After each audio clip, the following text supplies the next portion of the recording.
As Judith Butler has suggested, the current Critical Theory Archive site is in need of an update. The question is how to update it in a way that would not just imitate the aesthetics of other archive sites, but would actually generate a sustained engagement between the theoretical community and the collections themselves.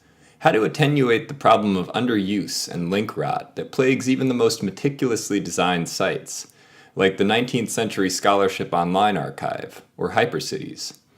Certainly we would want to feature the most unique and underused parts of our collection, but do so in a way that directly appeals to the most exigent branches of research going on at UCI and beyond. Many of the more distinctive collections, like the Wellick and personal papers, are in danger of being overlooked, because they're located several clicks down within the current Critical Theory Archive page, which is itself nested within the main UCI Library site. It's important to acknowledge the extremely low thresholds of attention at play in web navigation. Many scholars, both undergraduate and grad, rely on the search bar as their one-stop shop for all research needs, and increasingly turn to para-academic sites like Google, Amazon, and Wikipedia for bibliographic information, rather than curated sites. The library has become more of a place to access what cannot be found elsewhere, rather than a starting point or landing pad. Even if the International Consortium of Critical Theory Programs links directly to the Critical Theory Archive site, it's worth questioning whether this alone will generate the desired amount of sustained traffic. Critical theory is such a capacious term that it seems doubtful whether anyone would search for it directly. More likely, the interest in theory will come from a specific author or text, encountered within the context of a specific class or method. So the main question seems to be how to restructure the site around a search functionality that explicitly emphasizes the current contexts and projects, rather than assuming that students will land on the Critical Theory Archive site when beginning their research. We might ask how to better incorporate a more modern workflow into the site itself. The Social Network Archival Context History Research prototype is based on a more integrated search functionality and provides a valuable model for the Critical Theory Archive redesign.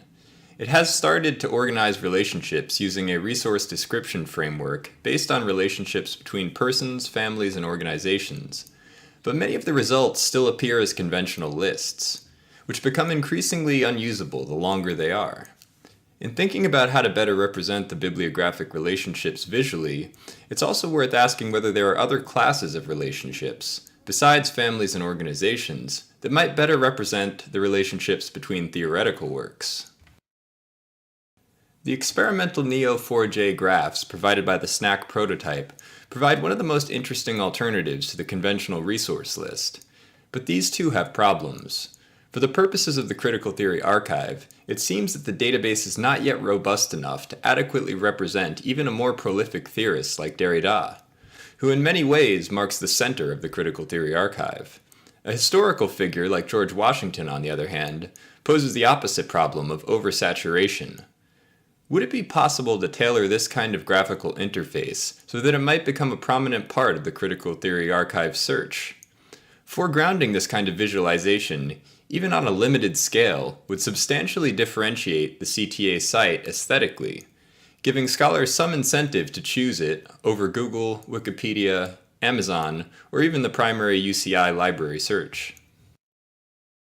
The fact that the CTA represents more of a special interest collection, with a far more limited scope than SNAC, might make experiments with this kind of RDF and graphical representation more feasible and worthwhile.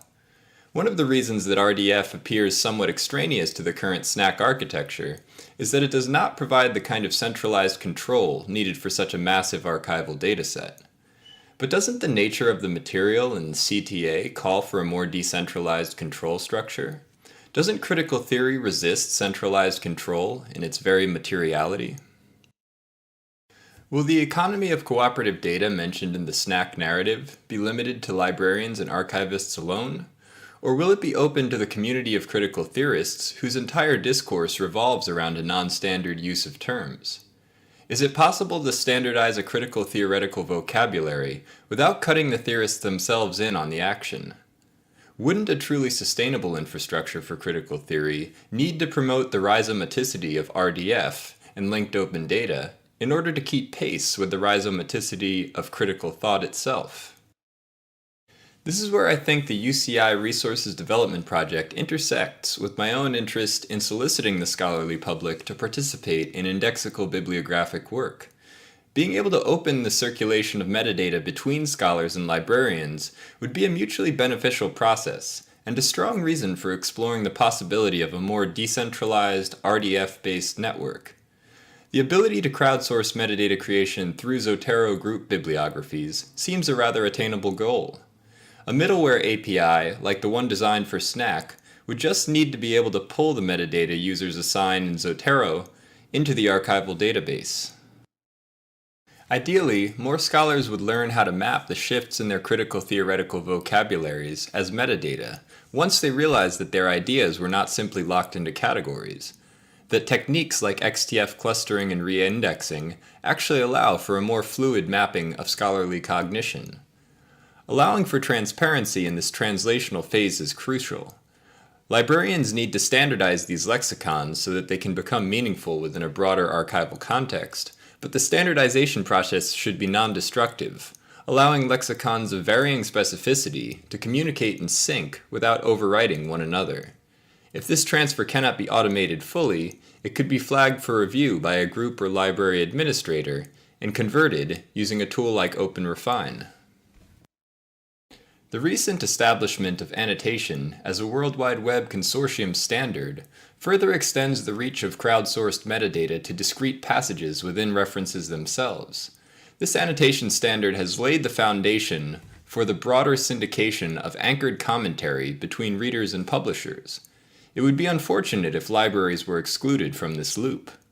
What if rather than just uploading reference metadata to the Critical Theory Archive database from Zotero, scholars could also upload quotation-specific metadata, so that anyone using the CTA search would not only be able to see direct links to the current groups working on certain theorists and perspectives, but also see a sampling of the most active sites of discussion within publicly accessible versions of these texts, and move immediately from the search to a textually grounded discussion by way of a hypothesis direct link. But let's not forget that there are a number of more practical and less resource-intensive ways to change the website that might actually facilitate the shift towards a more public circulation of metadata. Here's an attempt to gather as many CTA resources as possible on a single page, so as to reduce the demand on user attention. It's hardly elegant, but it might be more functional in some respects than the current design, which disperses these resources across a variety of subpages. It would be nice to imitate the Snack prototype and pull wiki images of all the Wellick lecturers. But rather than emphasizing the Wellick alone, we could combine this list with the personal papers to create a primary page of featured theorist icons sorted by their relevance to current research rather than chronology of publications or the alphabetical sequence of their names. The list of strengths has some rather general categories like criticism, literature, philosophy, history, language, and aesthetics, which probably can be applied to a majority of the collection.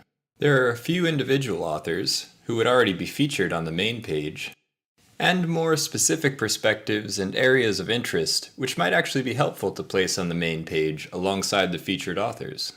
The journals, indices, and additional collections are all useful in their own right, but probably better grouped under their respective theorists and theoretical perspectives whenever possible, or parsed as more specific results within an integrated search.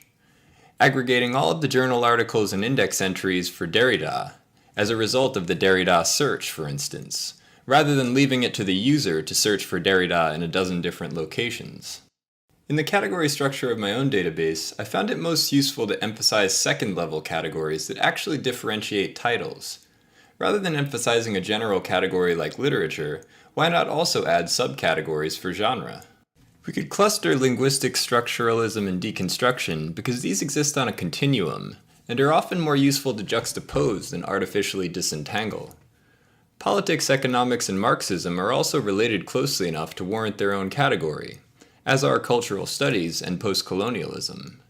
We should probably also devote general categories to critical approaches to cognitive science, post-humanity, affordances, non-human ecologies, thing theory, the digital humanities, as well as visual studies, a general term for non-grammatical art.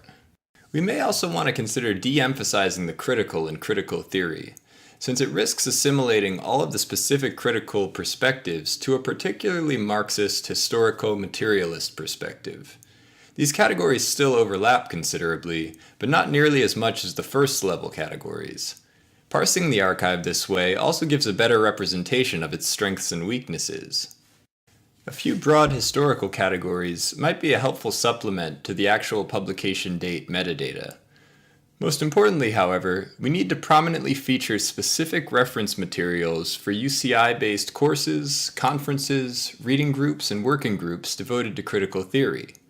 It would also be great to host archives for UC-wide projects, like the various working groups of UCHRI, such as the Techno-Humanities, Social Heterogeneity, Future of the University, and Research Infrastructure groups. It would also be very useful to have bibliographies for various critical theory-oriented MLA panels as well. So a sketch for a renovated CTA site, closely modeled off the SNAC prototype, would offer a main page featuring theoretical persons, perspectives, and projects, in lieu of institutions and families. Clicking on either of these titles would be essentially the same as entering them in the search. There would be no significant difference between clicking on Derrida and typing in Derrida, which is to say that there would no longer be subpages, only search results. The list of results could feature CTA exclusive materials at the top, followed by books and journals contained within the UC collection, and then librarian or scholar-generated Zotero bibliographies, followed by the kinds of general collections and external sources that SNAC already provides. Either of these types of results could be toggled on or off in a sidebar. Potentially, there could even be a chronological histogram and geospatial map filter for narrowing results to specific times and places. SNAC has mentioned that such features are currently under development, and could thus be cloned rather than independently engineered. If we had resources to experiment with graphing the relationships between persons, perspectives, and projects, it's interesting to visualize how clicking or searching for a theorist like Derrida might modulate the initial page to include results in an intuitive and captivating arrangement.